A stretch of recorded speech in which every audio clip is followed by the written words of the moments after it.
As the Rolling Stones say, you can't always get what you want, and President Trump wants energy companies to produce more oil.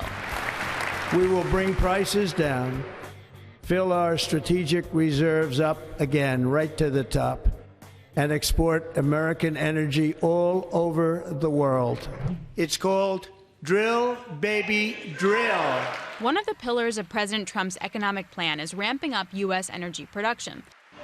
Pump a lot of oil, lower gasoline prices, people have more money. Citi says that oil at $60 a barrel and the U.S. economy could see as much as $100 billion of a deflation impulse. I always say people may not know their ATM PIN number or their anniversary, but they know to the cent what gasoline prices are that day. And it's really because it's the only price that we see written in 10-foot-high letters. The problem is people might want lower oil prices, but oil producers want returns. At the end of the day, oil is a business. Companies have to make investment decisions based on what they think is a price that they will be able to achieve for this product that they bring on. Saad is the chief economist at Trafigura, one of the biggest commodity trading companies in the world, and it's his job to forecast prices. The Dallas Federal Reserve just recently did a survey of the companies within its region, mainly the oil producers, so asking what do you think average break-even prices are for the different plays. And ultimately, the lowest one came in at about $60. So really, anything at 60 or below is really going to then impact decision-making and the profitability of these investments. Even when oil prices averaged $80 last year over the course of the entire year, really crude oil production really only grew about 200,000 barrels a day. So that's telling you that even at $80, which is a much higher price than that range, companies are not deploying a huge amount of capital.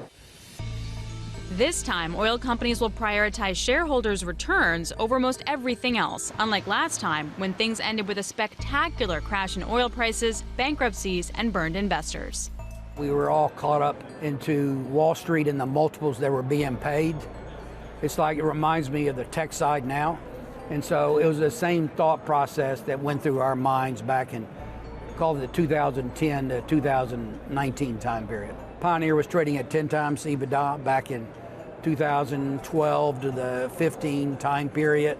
Scott Sheffield was CEO of Pioneer Natural Resources for over 20 years until he sold the company to ExxonMobil for $60 billion. He's one of the original wildcatters, a risk taker who drills for oil in unproven areas. What led to the massive amount of exploration and development? Like, was it also cheap money? We went public in 1991. The reason you go public is to be able to raise capital. We ended up raising probably $5 to $6 billion, probably more than top 1 or 2% of all public independents, to acquire opportunities, to grow. And then eventually the shareholders said, Scott and the rest of the independents, live within your cash flow. So create a free cash flow model that returns us dividends, returns us buybacks, and live within that cash flow to be able to move forward. Sheffield and others like billionaire Hamm were credited with the innovation, technology, and perseverance that led to the shale revolution, unleashing a flood of American oil into global markets. You know that going in, there's a certain amount of risk there, but you could also be rewarded greatly. As you know, we took a lot of risk with the Bakken, 1.3 million acres, and so that paved the way, that paved the future. In 2008, oil prices spiked to $140 a barrel and mostly stayed between 80 and 100 between 2010 and 2014.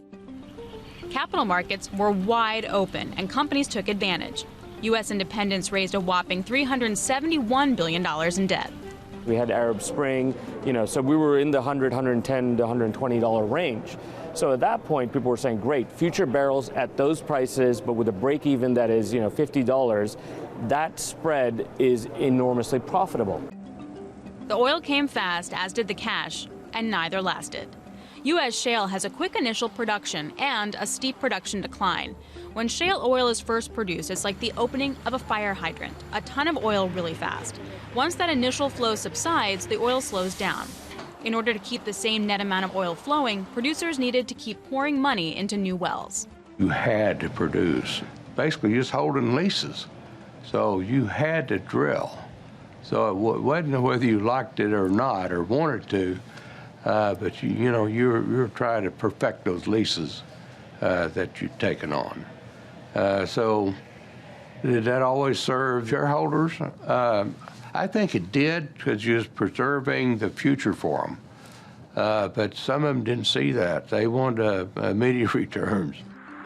When oil prices crumbled, the party ended.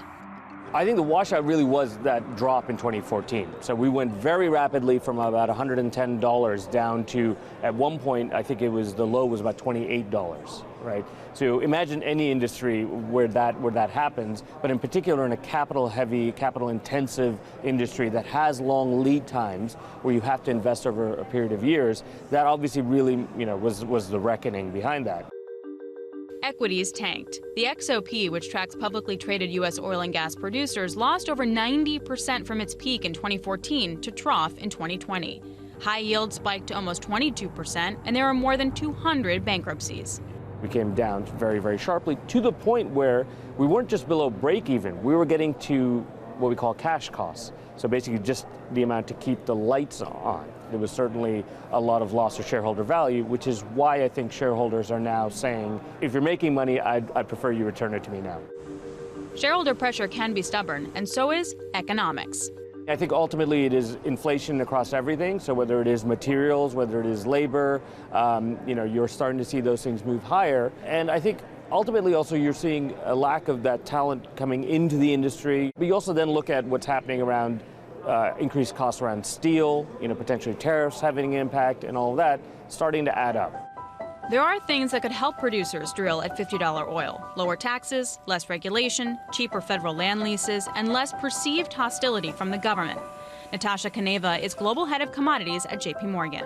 We do believe that it can happen. So first of all, the $50 is a target. Yes, at the moment, if you look at the break-evens, they're at about $55. What the administration can do, they can bring the cost of production, the cost of drilling lower. So we actually believe that 45 is the new 55. So we believe that they can bring the cost of drilling by about $10 lower. Kaneva gets there in three ways: lower royalty fees on production on federal land, corporate tax reduction to 15% on things produced domestically, and bringing back the bonus depreciation from the 2017 Tax Cuts and Jobs Act. This lets businesses deduct 100% of certain capital investments. That alone could cut break-evens by $9. Yes, they have this additional $10. What they can decide is they can say, okay, we'll pay ourselves more dividend. We'll increase the dividend yield. We'll increase the buyback, or all other things that they can do with this money, or they can say half of that actually will go into the ground and will increase production. So this we don't know. What we're saying is that we believe it's doable. Kaneva says you don't need to spend that much money to produce more oil. Our numbers are showing that $1 million spent today versus 2014 gives you about 86% more production. So pretty much you're doubling production through efficiency gains. The math says producers can drill more with less. Now shareholders have to let them. Now, maybe it takes a change on the part of shareholders to then say, actually, what we do want is to go back to production growth. Because production growth, obviously, ultimately that's future revenue that's coming in. And I think we've been in this period where they're not valuing that production growth. And partly it may be because of concerns around peak oil demand. So if President Trump could incentivize long-term oil demand growth past 2030, that might change things. Whoever's in the White House has a bigger impact on the demand side of the equation than on the supply side of the equation. if more oil production isn't the answer, an alternative for President Trump might be gas, baby gas. In a recent speech at the premier energy conference CERA Week in Houston, Texas, the Secretary of Energy, Chris Wright, mentioned LNG or gas 8 times and oil only twice. It was a fiery speech that had industry leaders abuzz. President Trump immediately ended the pause on LNG export permits. Today, I can announce our 4th action in this regard, improving the Delfin offshore Louisiana LNG export terminal. Oil gets all the headlines, while U.S. natural gas production also sits at a record 107 billion cubic feet a day, up 90% since 2008. Scott Bessent's the 3-point plan is considering, yes, it's about 3 million barrels per day of oil equivalent growth between now and the end of 2028. So we actually believe the true number is closer to 4 million barrels per day of oil equivalent. Majority of that would be done by the gas, actually. It's not by the oil, but by the gas. It's a lot harder to export natural gas. You have to freeze it in order to ship it, with a similar process on the importer side. Those facilities are expensive to build, but more and more are coming online, helping to expand America's potential. By 2030, the U.S. should have over 250 million metric tons of LNG export capacity a year, based on current regulatory approvals. I think LNG has a great future. It could be more focused on NGLs, liquids, and could be more focused on the natural gas side versus the oil side. We don't have many oil plays left in this country.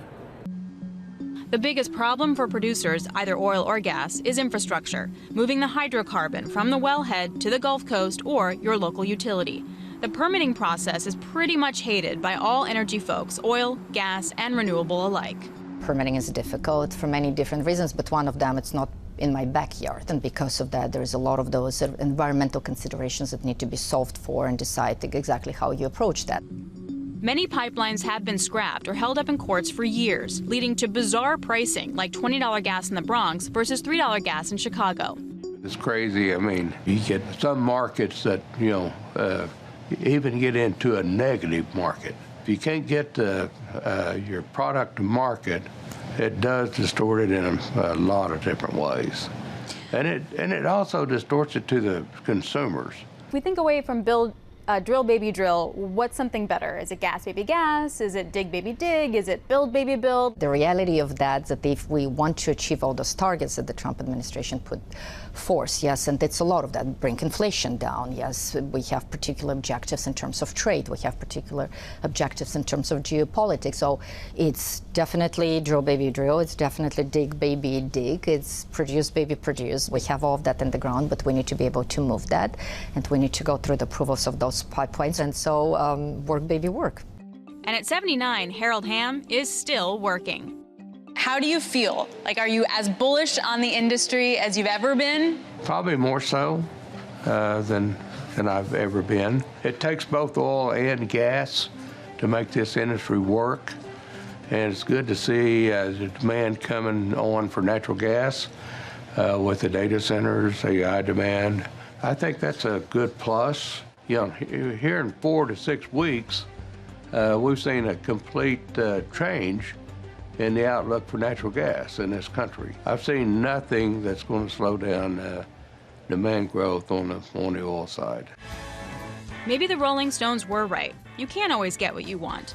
But if you try sometimes, you'll find you get what you need. And in this case, what we just might need is more gas drilling and pipelines instead of oil.